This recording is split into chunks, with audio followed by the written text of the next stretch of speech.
ok comme si exemple yi boo ne fii he has a lot of money am na xaalis bu bëri daal maanaam bëri na xaalis waaye tey jii boo ne woon amul dara da nga naan he has nothing because he doesn't work même phrase bi bu la neexoon mën nga ci def anything da nga naan he doesn't have anything because he doesn't work amul dara parce que du liggéey you don't know anything you don't know anything mooy xamoo dara you nothing know wala nga ne you know nothing you know nothing xamoo dara wala you nothing know xamoo dara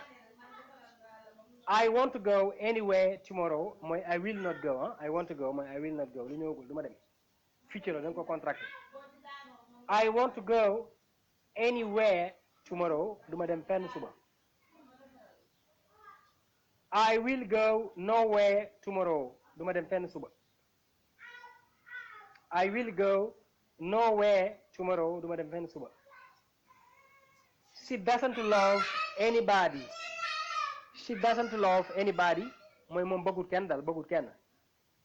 she loves nobody bëggut kenn she loves nobody bëggut kenn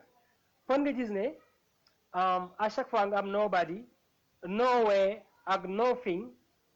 doo am beneen baat boo xamante ni nii dafay dàq parce que baat yi ñoom kese danoo doy pour dàq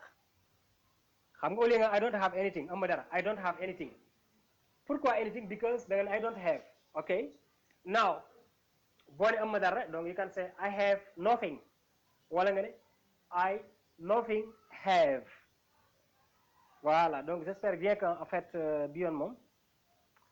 dutal ci am dara loo xam ne dana ci réer ok